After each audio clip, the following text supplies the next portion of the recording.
Les carreaux repères sont en place. Le dressage de la chape peut commencer.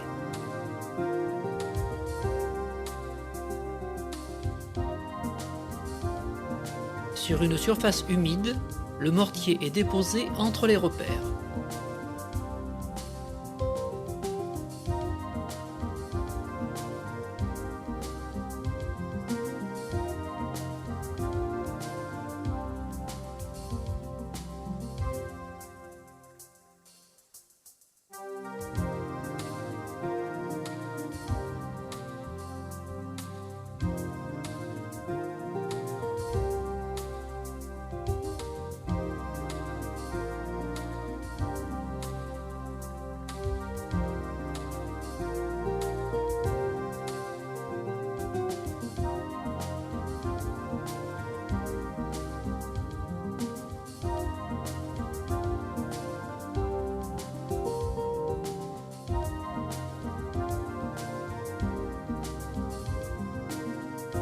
Le mortier est dressé à la règle par sciage, jusqu'au niveau des carreaux repères.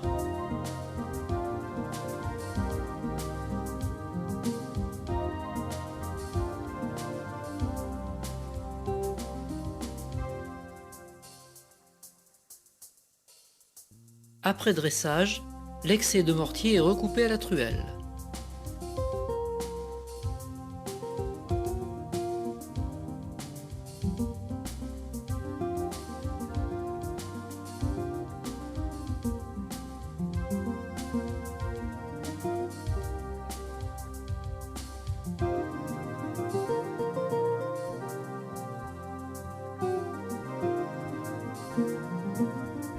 La planéité de la chape dépend de la qualité des guides.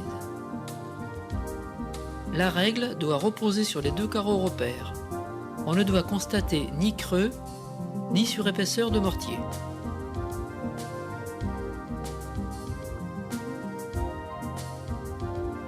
Le talochage donne une surface uniforme.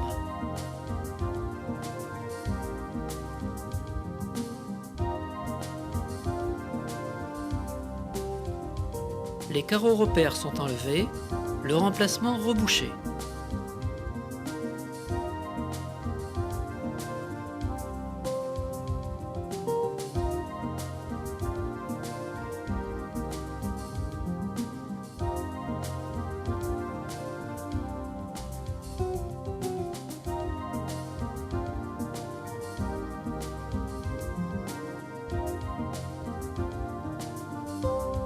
Le mortier est chargé entre les guides pour le dressage de la première travée sur une largeur d'1 mètre environ. Après avoir été tassé et étalé, le mortier doit être en surépaisseur par rapport au niveau des guides.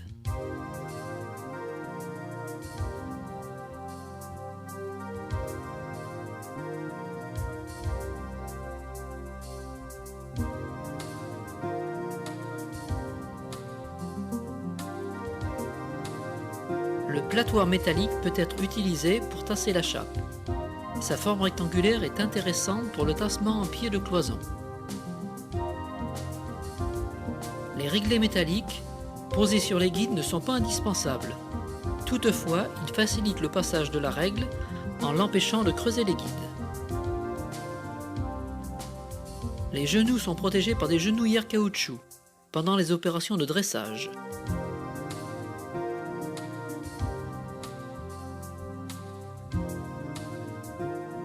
Le mouvement de sciage, plus ou moins ample de la règle, enlève la surépaisseur de la chape jusqu'à affleurement des guides.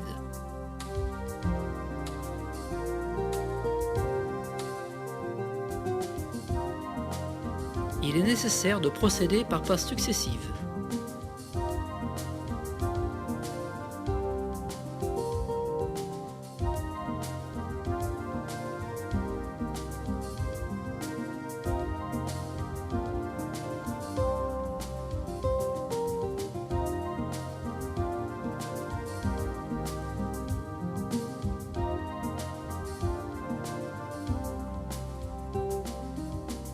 Le dernier passage de la règle dresse la partie de chape le long des murs.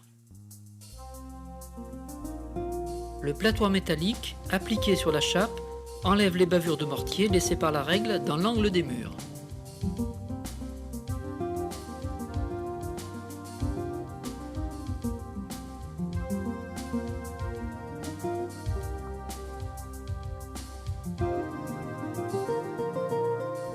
Lorsque la chape est destinée à recevoir des carreaux de petit format, une finition à la taloche donne un grain plus serré.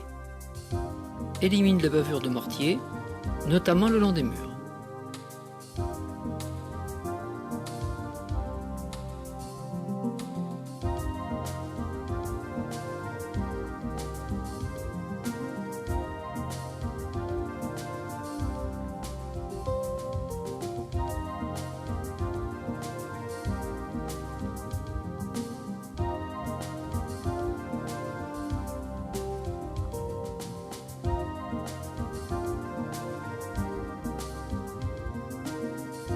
Pour le dressage de chaque travée, les mêmes opérations se répètent. Charger la chape en surépaisseur, étaler à la truelle, tasser la truelle et au platoir, dresser à la règle, finir à la taloche.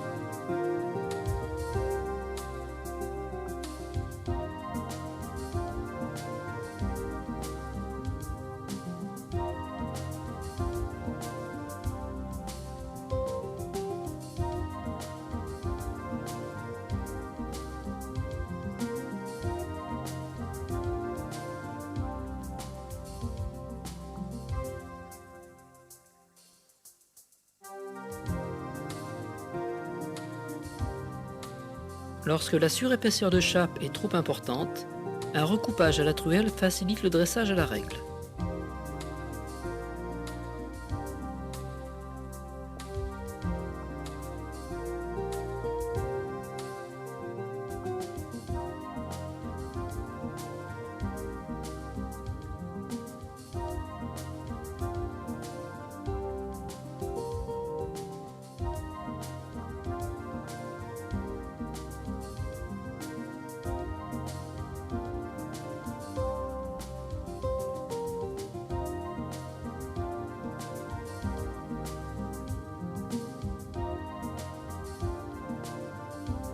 Les trous et les manques sont rebouchés avant le dernier passage de la règle.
La règle est traînée dans le travers de la chape pour rectifier les éventuels défauts de planéité.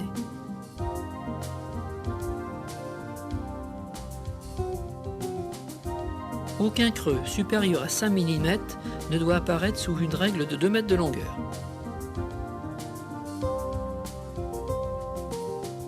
Le nettoyage des outils se fait à la brosse et à l'eau avant la prise du ciment.